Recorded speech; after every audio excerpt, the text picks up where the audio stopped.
भाइयों, बुजुर्गों, दोस्तों, मेरे हमसफ़र नौजवान साथियों,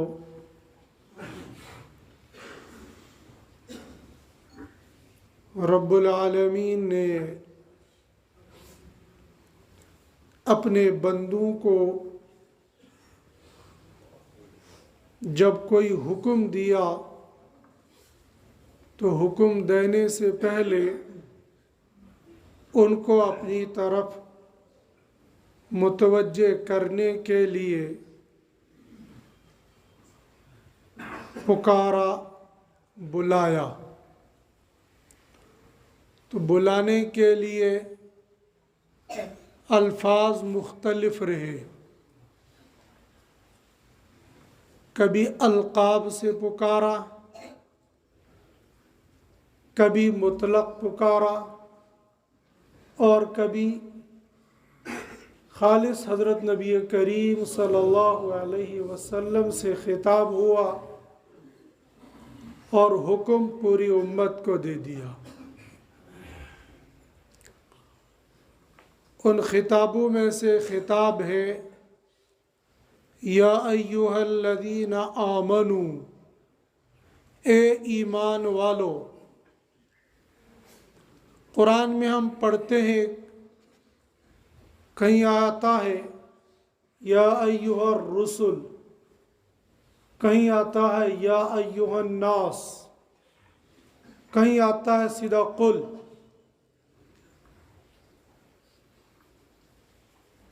या अय्युहल्लज़ीना आमनू, इसमें खिताब सिर्फ और सिर्फ मुझे और आपको है। मुझे और आपको से मुराद ईमान वालों को है। इसमें जहां भर में जो लोग रहते हैं, यहूदी भी, ईसाई भी, मजूसी भी, वो सब निकल गए।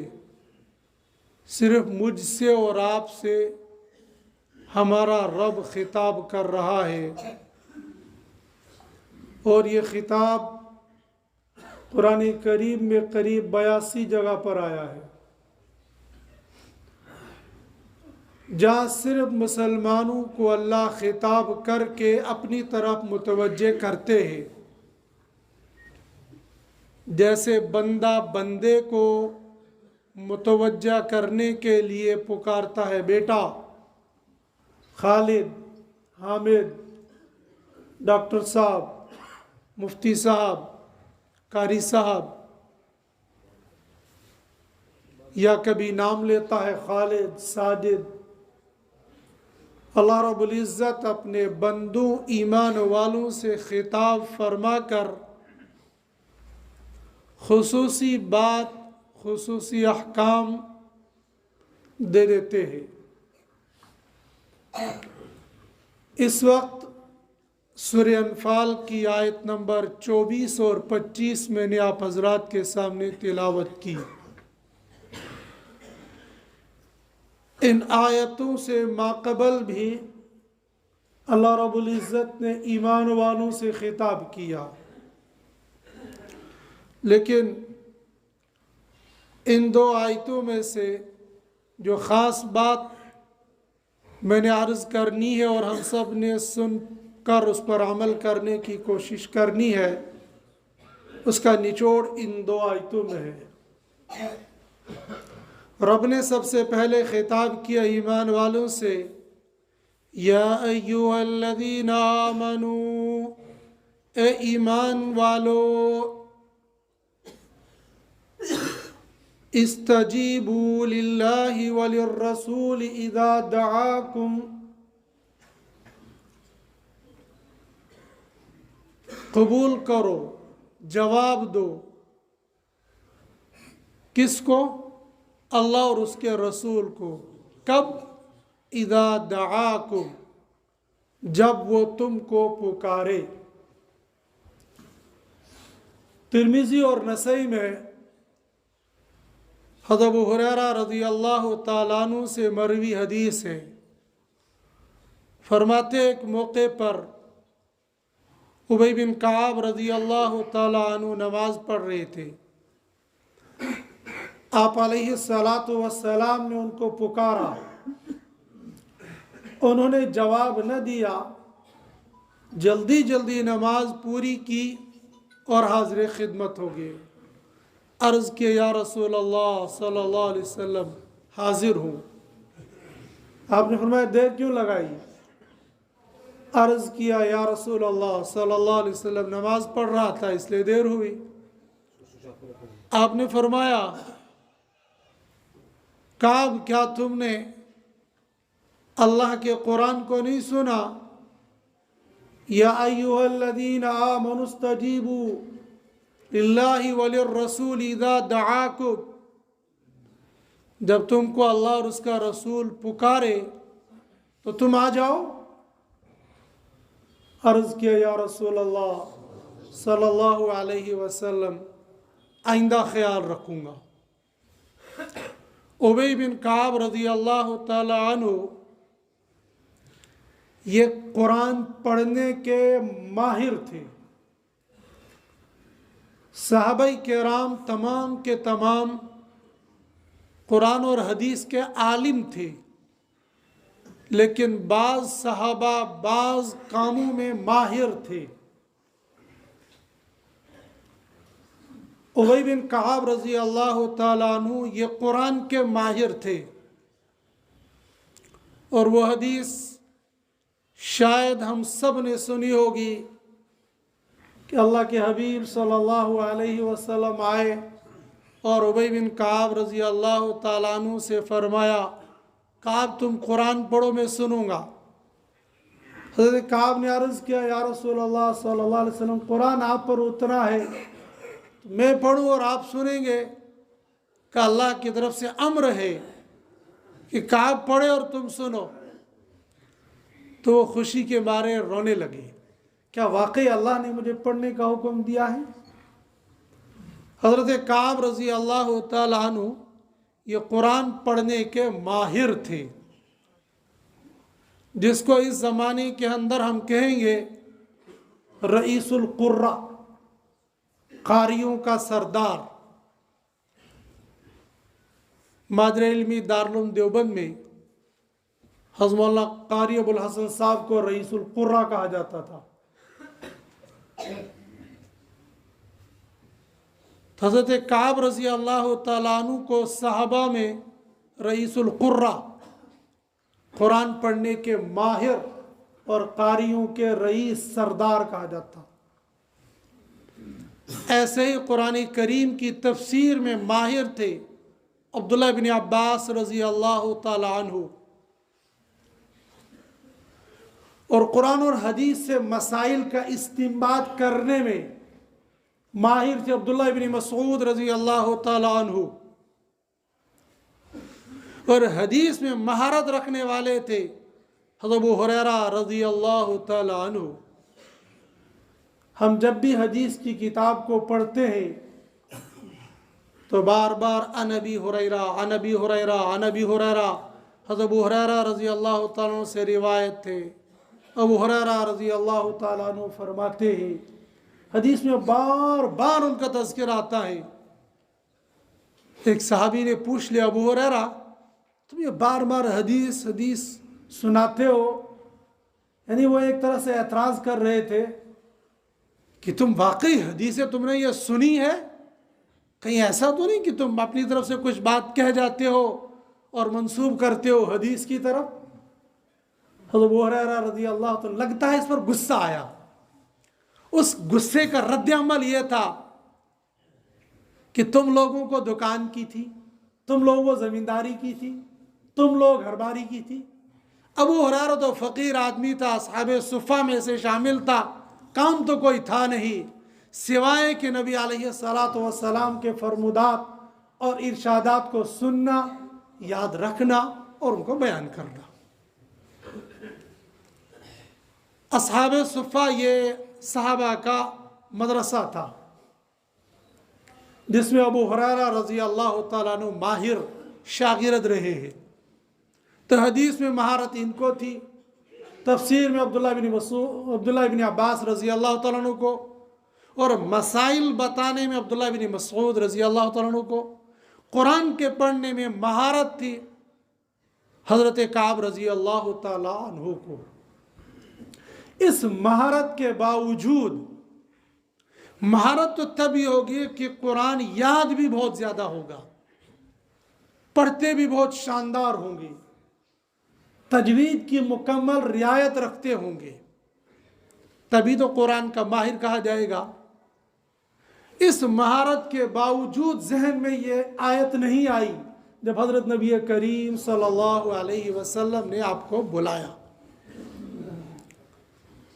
इसको कहते हैं कि हर आलिम को, हर जानने वाले को हर बात हर वक्त जहन में रहे, ऐसा कोई ज़रूरी नहीं है। और मोहतात उलमा वो होते हैं जब उनसे मसला पूछा जाता है वो कहते हैं थोड़ी देर के बाद बताऊंगा। याद होने के बावजूद वो कहेंगे मैं थोड़ी देर के बाद बताऊंगा। आम मसाइल जो वुज़ू, इस्तिंजा और नमाज के होते हैं, इससे हटकर, क्यों कि जो मेरे जहन में है, जो मेरी यादाश्त में है, इसके बावजूद मैं एक मरतबा और किताब में देख लूँगा। एहतियात इसका नाम है। लेकिन हमारे यहाँ तो दौरे हाजिर में हर बंदा मुल्ला आबाशत की चुप नशवत बन गया है।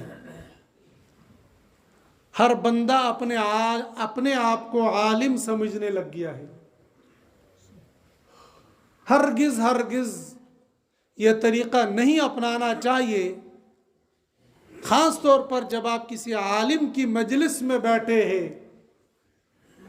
खबरदार अपनी ज़बान को खामोश रखना चाहिए। अगर कोई मसला पूछ रहा है तो जवाब बिल्कुल नहीं देना चाहिए, वरना बाज़ दफ़ा बड़ी हजीमत और बड़ी ज़िल्लत होती है। पहले तो बनता है मुफ्ती आज़म, लेकिन थोड़ी देर के बाद हजीमत हो जाती है। हज़रत थानवी नव्वरल्लाहु मरक़दहू की खिदमत में एक आदमी आ गया और अर्ज़ किया, हज़रत शहवत का गलबा है, निकाह की ताकत नहीं है। अभी हज़रत थानवी रहमतुल्लाह अलैह खामोश बैठे हुए थे तो एक आदमी जो अपने आप को मुहद्दिस कहता था नहीं वो मुहद्दिस, बाज़ लोग कहते हैं अपने आप को समझते हैं हम बड़े हदीस के माहिर हैं, तो कहेंगे क्या हो गया, रोज़े रखो। हदीस में आया है कि जो बंदा निकाह करने की ताकत न रखता हो और शहवत का गलबा हो तो रोज़े रखे। तो साहिल ने फ़ौरन कहा जी हुजूर मैंने रोज़े भी रखे थे, न शहवत टूटती है न निकाह का सामान होता है। हज़रत थानी रहमतुल्लाह तो हकीमुल उम्मत थे, तो बड़ों बड़ों का इलाज करते थे, तो ये क्या चीज़ था। हज़रत ने फरमाया मुहद्दिस साहब जवाब दे दीजिए।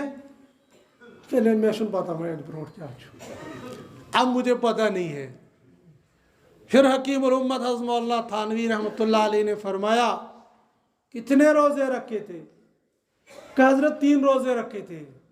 कहाँ 3 रोज़ों से काम नहीं चलता है।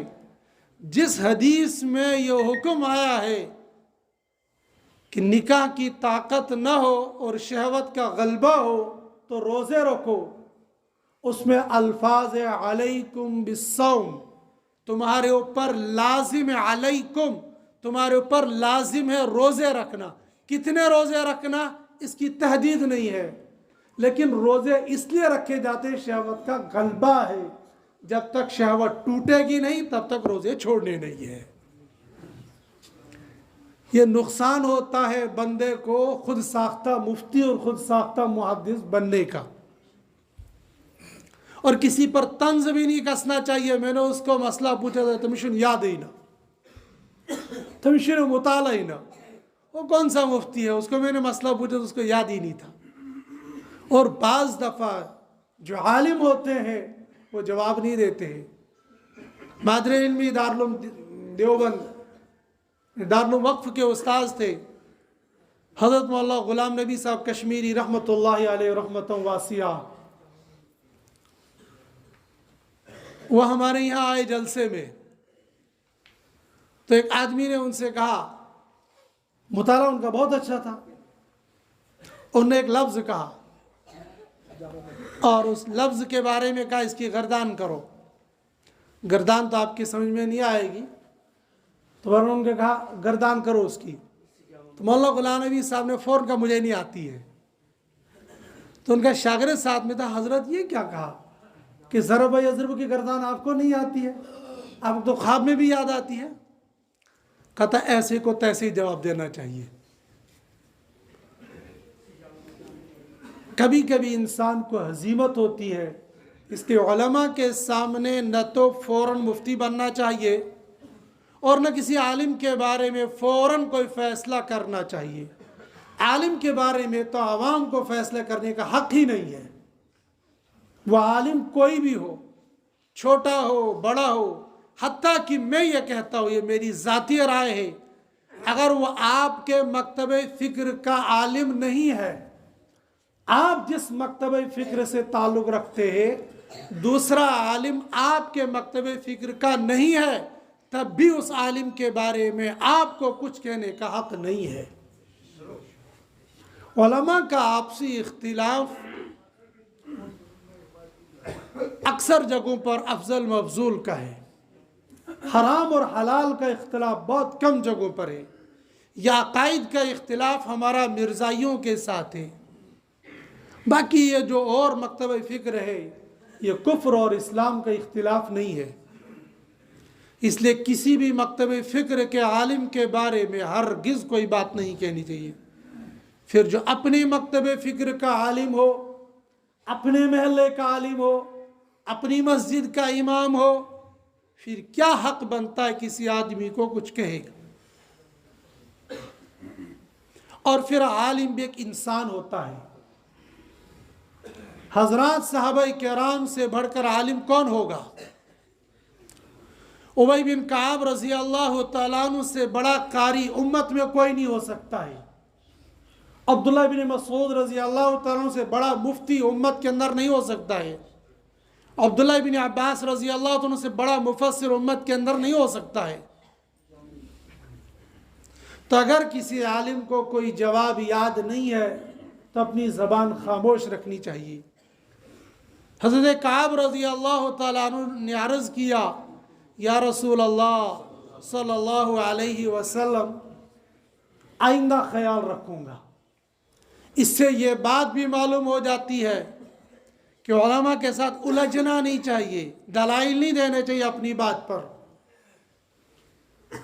हज़रत मौलाना मंजूर नौमानी साहब नव्वरल्लाहु मरक़दहू ने वो फरमाया कि बड़े बहुत बड़े मुनाजिर थे, लेकिन जब तबलीग में जुड़ गए तो तबलीग में जुड़ने के बाद कहते थे हमारी हार में ही जीत है। बंदे को कभी कभी हार में ही जीत हो जाती है, और गलती मान लेना, इससे बंदा छोटा नहीं होता, इससे बंदा बड़ा बनता है। क्या मालूम है कि इंसान को याद नहीं रहा या मसला याद नहीं है।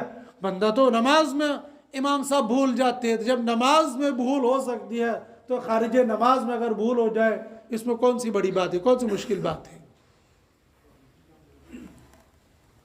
उबई बिन काब रज़ी अल्लाह तआला ने फौरन एतराफ़ किया, आइंदा इसका ख्याल रखूँगा। क्यों बुलाया था, हदीस में इसका तज़किरा नहीं। हदीस के शान नुज़ूल में ये बात लिखी है कि उबई बिन काब रज़ी अल्लाह तआला अन्हु को बुलाया गया। असल शान नुज़ूल ये नहीं, असल शान नुज़ूल था बद्र का वाक़या, जब मुसलमानों की तादाद बहुत थोड़ी थी, कुफ़ार की तादाद ज़्यादा थी। फिर बहुत सारी बातें कही गई, जिनमें से एक बात यह भी कही गई थी कि जब तुमको अल्लाह और उसके रसूल बुलाएंगे किस चीज़ की तरफ, लिमा युहयीकुम, उस चीज़ की तरफ जो तुमको जिंदा करे, जो तुमको जिंदा रखे। सुद्दी रहमतुल्लाह अलैह ने और क़तादा रहमतुल्लाह अलैह ने और तफसीर मज़हरी ने लिखा है, लिमा युहयीकुम, वो चीज़ जो तुमको जिंदा रखे, इससे मुराद है जिहाद। जिहाद के ज़रिए से इस्लाम को तक़वियत मिली है, जिहाद के ज़रिए से मुसलमानों को इज़्ज़त मिलती है, जिहाद के ज़रिए से मुसलमान गालिब होता है। दिगर मुफस्सिरीन ने लिखा है, जो तुमको जिंदा करे, इससे मुराद ईमान है कि ईमान के अंदर मुकम्मल दाखिल हो जाओ। और दिगर मुफस्सिरीन ने लिखा है, लिमा युहयीकुम, जो तुमको जिंदा रखे, इससे मुराद कुरान है कि कुरान को पढ़ो, कुरान को अपनी ज़िंदगी में लाओ, कुरान की तरफ, ईमान की तरफ, जिहाद की तरफ। जिस चीज़ की तरफ तुमको अल्लाह और उसके रसूल बुलाएंगे, तुमको उसका जवाब देना चाहिए, तुमको आना चाहिए। उबई बिन काब रज़ी अल्लाह तआला अन्हु नमाज में थे, अल्लाह और उसके रसूल ने उनको बुलाया था। यहाँ से फुक़हा ने एक मसला निकाला है कि दौराने नमाज वो कौन सा काम है जिसकी वजह से बंदा नमाज में ताख़ीर कर सकता है या नमाज को तोड़ सकता है। चूँकि मेरे और आपके दरमियान में हज़रत नबी करीम सल्लल्लाहु अलैहि वसल्लम तो नहीं है, लेकिन क्या इस आयत के ज़िम्न में कोई मसला निकलता है कि जिससे बंदे को नमाज तोड़कर जाना चाहिए? फुक़हा ने इसकी मिसाल लिखी है कि एक नाबीना चल रहा था और बंदे ने अल्लाह अकबर या तो कहा था या वो ऐसी जगह पर नमाज पढ़ रहा था कि बंदा आम तौर पर जब नमाज पढ़ता है तकरीबन 4 सफ़ों तक गैर महसूस तरीक़े से बंदे की निगाह होती है, देखता नहीं है लेकिन पहुँचती है। इसलिए मसला यह भी है कि बड़ी मस्जिद, जिसको मस्जिद कबीर कहते हैं, 4 सफ़ों के बाद बंदा 5वीं सफ़ के आगे से बवक्ते ज़रूरत गुज़र सकता है। तो अगर ऐसी सूरत हाल में कोई नाबीना कुएं में गिरने लग गया है या कोई बच्चा वहाँ पड़ा हो और उस पर किसी मूजी जानवर ने हमला कर दिया, मिसाल, बच्चा पास में सो रहा था, माँ नमाज पढ़ रही थी या बाप नमाज पढ़ रहा था, अचानक वहां सांप गिर गया और सांप बच्चे की तरफ लपका, या यह नमाजी जंगल में नमाज पढ़ रहा था और बच्चा इसके साथ में था, वो सो भी नहीं रहा था, वो बैठा हुआ छोटा बच्चा था, अचानक खूंखार जानवर वहां से गुजरा, कुत्ता गुजरा, कोई और जानवर गुजरा जो बच्चे की तरफ लपका, तो फुका ने कहा कि ऐसे मौके पर बंदा नमाज तोड़ दे, इस बंदे को बचा ले, कुएं में गिर रहा हो वहां जाने से बचा ले, सांप हमला कर रहा हो वहां बचा ले, शेर हमला कर रहा हो, कोई और हमला कर रहा हो। गर्ज यह कि जहां पर बंदे की जान जाने का खतरा हो, बंदा ऐसे मौके पर नमाज तोड़कर उस बंदे की जान बचा सकता है। यह मसला यहाँ से फुक़हा इकराम ने निकाला है। वअलमू अन्नल्लाह यहूलु बैनल मर्इ व क़ल्बि व अन्नहु इलैहि तुहशरून, जान लो कि अल्लाह ताला हाइल हो जाता है बंदे और उसके दिल के दरमियान में, और बिलाशुबा उसकी तरफ तुमको लौट के जाना है। मुफस्सिरीन ने लिखा है कि बंदा जब नेकी का काम करता है और नेकी की तरफ चलना चाहता है तो अल्लाह रब्बुल इज़्ज़त उस बंदे के दिल और गुनाहों के दरमियान में आड़ पैदा कर देते हैं, तो बंदा नेकी की तरफ जाता है। और इसी का उलट भी लिखा है कि बंदा जब राह मुस्तकीम पर नहीं चलता है या नहीं चलना चाहता है तो अल्लाह पाक उसके और नेकी के दरमियान में आड़ पैदा कर देते हैं कि यह बंदा नेकी कर ही नहीं सकता है। जिसको कुरान का ख़तम अल्लाहु अला क़ुलूबिहिम व अला समइहिम व अला अबसारिहिम ग़िशावा, फिर बंदा बन जाता है लहुम क़ुलूबुन ला यफ़क़हून बिहा व लहुम अयुनुन ला युबसिरून बिहा व लहुम आज़ानुन ला यस्मऊन बिहा उलाइका कल अनआम। बंदे को हिदायत मिल जाना ये मिन जानिबिल्लाह है। बंदा अपने जोरे बाजू से कुछ कर ले नहीं, लेकिन बंदे को जब नेकी की तौफीक मिल जाए फिर नेकी की दुआ करना, अल्लाहुम्मा रब्बना ला तुज़िग़ क़ुलूबना बअद इज़ हदैतना व हब लना मिन लदुनका रहमा इन्नका अंतल वहाब। देने वाला तू ही है, तूने नेकी की हिदायत दी, अब जमा के रखना। हज़रत नबी करीम सल्लल्लाहु अलैहि वसल्लम अक्सर ये दुआ किया करते थे, अल्लाहुम्मा थब्बित क़ल्बी अला दीनिक, ए अल्लाह मेरे दिल को अपने दीन पर साबित कदम रखना। करना अलग बात है, इस्तिकामत अलग बात है। मुल्ला अली कारी रहमतुल्लाह अलैह ने लिखा है, अल इस्तिकामतु खैरुम मिन अल्फी करामतिन, छोटे से छोटे अमल पर मजबूती से कायम और दायम रहना वो 1000 करामतों से बेहतर है। मैं और आप जिस माहौल में जी रहे हैं यहाँ गुनाहों का माहौल है, यहाँ तरह तरह के खुराफात का माहौल है। इन खुराफात के माहौल में अल्लाह का अजाब आ सकता है। उसके लिए रब ने फरमाया वत्तकू फितनतन ला तुसीबन्नल्लज़ीना ज़लमू मिनकुम खास्सा वअलमू अन्नल्लाह शदीदुल इक़ाब। ऐसा मत ख्याल करना कि किसी खास गुनाह की वजह से खास गुनाहों पर ही अजाब आ जाएगा और तुम बच जाओगे। जब अल्लाह की गिरफ्त किसी गुनाह पर आ जाती है तो फिर नेक और बद दोनों पकड़े जाते हैं। वत्तकू फितनतन ला तुसीबन्नल्लज़ीना ज़लमू मिनकुम खास्सा, आफत और गिरफ्त ला तुसीबन्ना, इससे मुराद मुफस्सिरीन ने लिखा है कि उम्मत के ज़िम्मे है अम्र बिल मारूफ और नही अनिल मुनकर, तअमुरून बिल मारूफ व तनहौना अनिल मुनकर।